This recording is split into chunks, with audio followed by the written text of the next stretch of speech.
বাংলাদেশ বিমান বাহিনী বর্তমানে যুদ্ধ বিমানের এক ধরনের সংকটের মধ্যে রয়েছে, যা বেশ কয়েকটি কারণে সৃষ্টি হয়েছে। বিমান বাহিনীর অনেক যুদ্ধ বিমান যেমন MiG-29 এবং F-7 সিরিজ বেশ পুরনো এবং প্রযুক্তিগতভাবে অনেকাংশে পিছিয়ে আছে। এগুলো রক্ষণাবেক্ষণ ব্যয়বহুল এবং কার্যকারিতাও সীমিত। বিমান বাহিনী দীর্ঘদিন ধরেই চতুর্থ প্রজন্মের বা আধুনিক মাল্টি-রোল ফাইটার জেট ক্রয়ের জন্য পরিকল্পনা করছে, কিন্তু বাজেট, রাজনৈতিক ইস্যু, কূটনৈতিক ইস্যু এবং বিভিন্ন আন্তর্জাতিক চাপের কারণে সেই প্রক্রিয়ায় ধীরগতি দেখা যাচ্ছে। আধুনিক যুদ্ধবিমান পরিচালনার জন্য প্রশিক্ষিত পাইলট এবং কারিগরি জনবল প্রয়োজন। পুরনো যুদ্ধবিমান থেকে হঠাৎ করে আধুনিক যুদ্ধবিমানে রূপান্তর করতে হলে সেই প্রস্তুতি ও প্রশিক্ষণ একটা অন্যতম চ্যালেঞ্জ। রাশিয়ান ও চাইনিজ বিমানের যন্ত্রাংশ সংগ্রহের নানা জটিলতা রয়েছে। বিশেষ করে ইউক্রেন যুদ্ধের পর রাশিয়ার বিরুদ্ধে বিভিন্ন নিষেধাজ্ঞা আরও জটিল করেছে। বিমান বাহিনীকে আধুনিক ও যুগ উপযোগী রাখতে হলে কেবল যুদ্ধবিমান নয়, প্রয়োজন যথার্থ রাডার, সমন্বিত প্রতিরক্ষা ব্যবস্থা ও ড্রোন প্রযুক্তি, যার অনেক কিছুতেই এখনও ঘাটতি রয়েছে। অর্থাৎ পুরনো যুদ্ধবিমান, নতুন যুদ্ধবিমান সংগ্রহে বিলম্ব, প্রশিক্ষণ ও জনবল সংকট, রক্ষণাবেক্ষণ ও যন্ত্রাংশের সংকট, কৌশলগত আধুনিকায়নের চাহিদা, এই প্রত্যেকটি বিষয় বাংলাদেশ বিমান বাহিনীর যুদ্ধবিমানের সংকট তৈরি করেছে। বাংলাদেশ বিমান বাহিনী বর্তমানে যুদ্ধবিমান আধুনিকায়নের একটি গুরুত্বপূর্ণ পর্যায়ে রয়েছে, যা ফোর্সেস গোল 2030 এর আওতায় বাস্তবায়িত হচ্ছে। এই পরিকল্পনার মূল লক্ষ্য হল বর্তমানের পুরনো ও সীমিত সক্ষমতার যুদ্ধবিমান প্রতিস্থাপন করে আধুনিক মাল্টি-রোল ফাইটার জেট সংগ্রহ করা। ইতিমধ্যে আধুনিক যুদ্ধবিমান পরিচালনার জন্য দক্ষ পাইলট ও কারিগরি জনবল প্রস্তুত করতে বাংলাদেশ বিমান বাহিনী 105 অ্যাডভান্স জেট ট্রেনিং ইউনিট প্রতিষ্ঠা করেছে, যা পাইলটদের উন্নত প্রশিক্ষণ প্রদান করছে।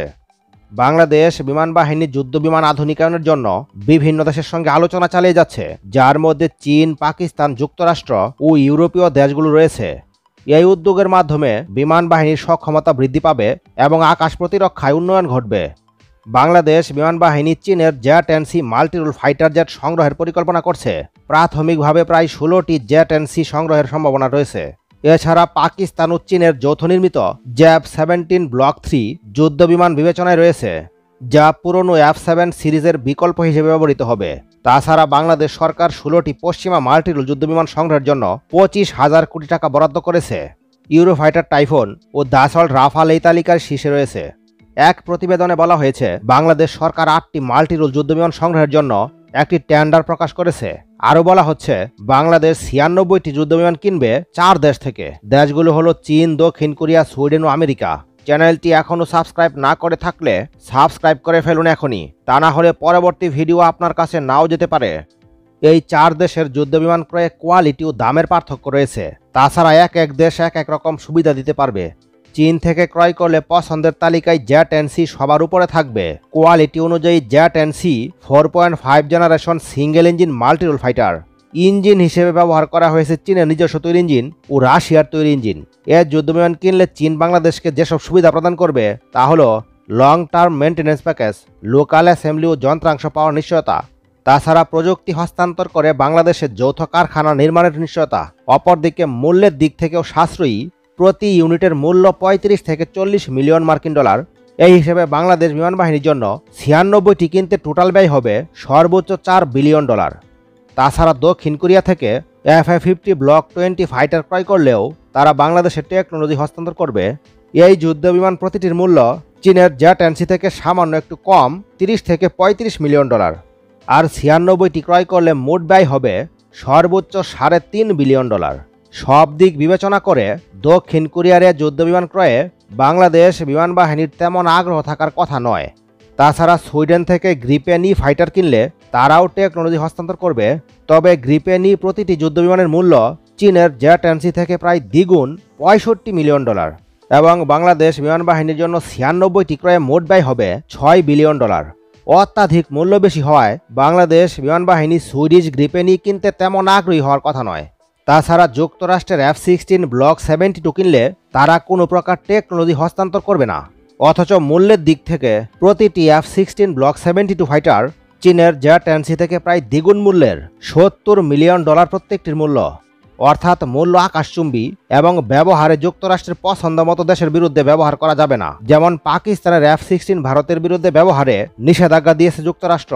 তাই F-16 ব্লক 72 কিনলে বাংলাদেশের জন্য বোঝা হয়ে দাঁড়াবে ভবিষ্যতে। তাই এই যুদ্ধবিমান ক্রয় মানে নিজের পায়ে কোড়াল মারা।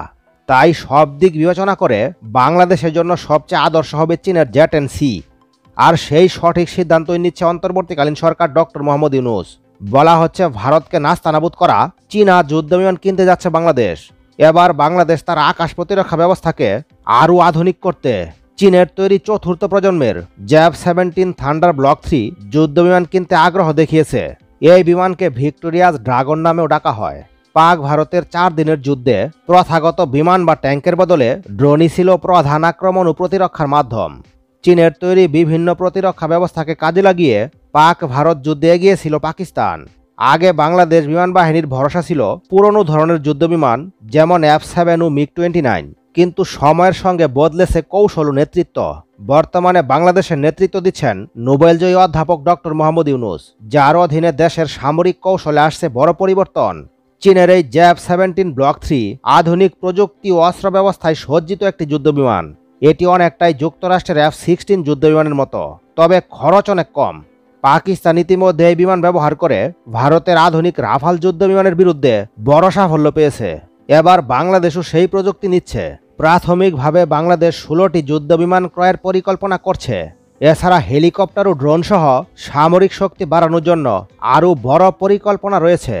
চীন সফর করে আসা বাংলাদেশের একটি সামরিক প্রতিনিধি দল সম্প্রতি সরকারকে রিপোর্ট দিয়েছে। সেই রিপোর্টে বলা হয়েছে বাংলাদেশ শুধু যুদ্ধবিমান নয়, আকাশ প্রতিরক্ষা, ড্রোন প্রযুক্তি এবং নিজস্ব সামরিক শিল্প গড়ে তোলার দিকেও বিশেষ গুরুত্ব দিচ্ছে। সব মিলিয়ে এটা স্পষ্ট যে বাংলাদেশ এখন শুধু আত্মরক্ষার জন্য নয়, বরং একটি পরিপক্ক সামরিক শক্তি হিসেবে নিজেকে প্রতিষ্ঠা করতে চায়। বিশেষ করে দক্ষিণ এশিয়ার ভূরাজনৈতিক বাস্তবতায় ভারতের রাফাল ধ্বংসকারী সেই যুদ্ধবিমান কিনছে বাংলাদেশ। ভারত পাকিস্তানের সাম্প্রতিক সংঘাতের মধ্যে নতুন করে আলোচনার জন্ম দিয়েছে চীনের আধুনিক যুদ্ধবিমান জেট-এন-সি। পাকিস্তান দাবি করেছে এই যুদ্ধবিমান দিয়েই তারা ভারতের রাফাল জেট ঘায়েল করেছে, আর সেই যুদ্ধবিমানই আবার কিনতে যাচ্ছে বাংলাদেশ। চলতি বছরের শুরুতে ডিফেন্স সিকিউরিটি এশিয়ার এক প্রতিবেদনে বলা হয় বাংলাদেশ চীনের জেট-এন-সি মাল্টি রুল যুদ্ধবিমান ক্রয়ের উদ্যোগ নিয়েছে। দক্ষিণ এশিয়ায় পাকিস্তানের পর দ্বিতীয় দেশ হিসেবে এই বিমান ব্যবহার করতে যাচ্ছে বাংলাদেশ। স্থানীয় গণমাধ্যম সূত্রে জানা যায় বাংলাদেশ বিমান বাহিনী প্রাথমিকভাবে 16টি জেট-এন-সি যুদ্ধবিমান কেনার প্রক্রিয়া শুরু করেছে। এগুলো দেশের আকাশসীমা রক্ষায় ব্যবহৃত পুরনো F-7 ফাইটারকে রিপ্লেস করবে।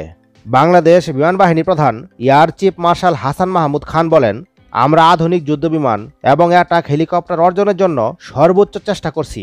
দেশের আকাশ প্রতিরক্ষা আধুনিকায়ন এখন সময়ের দাবি। বিশ্লেষকদের মতে বাংলাদেশের এই উদ্যোগ দক্ষিণ এশিয়ার সামরিক ভারসাম্যে নতুন মাত্রা যোগ করবে। প্রতিবেশী দেশগুলো যখন একের পর এক অত্যাধুনিক যুদ্ধবিমান সংগ্রহে ব্যস্ত, তখন বাংলাদেশও নিজেদের অবস্থান শক্ত করতে চাইছে। এই চুক্তি শুধু একটি সামরিক লেনদেন নয়, বরং চীন ও বাংলাদেশের দীর্ঘদিনের প্রতিরক্ষা সহযোগিতার ধারাবাহিকতায় এক নতুন অধ্যায়ের সূচনা। এর আগে 2022 সালে পাকিস্তান 25টি জেট-এন-সি সংগ্রহ করে দক্ষিণ এশিয়ায় চীনের সামরিক উপস্থিতিকে আরও জোরদার করেছিল। এবার চীনের সাথে বাংলাদেশের জেট-এন-সি ক্রয় চুক্তি সেই প্রভাবকে আরও বিস্তৃত করবে। সামরিক বিশ্লেষকরা বলছেন জেট-এন-সি একটি চতুর্থ প্রজন্মের মাল্টিরুল যুদ্ধবিমান, যা উন্নত রাডার, স্টেলথ প্রযুক্তি এবং লক্ষ্যবস্তু আক্রমণের ক্ষেত্রে উচ্চ ক্ষমতা সম্পন্ন। এই প্রযুক্তি অর্জনের মধ্য দিয়ে বাংলাদেশ নিজেকে দক্ষিণ এশিয়ায় আরও প্রতিযোগিতামূলক একটি সামরিক শক্তি হিসেবে গড়ে তুলতে চলছে।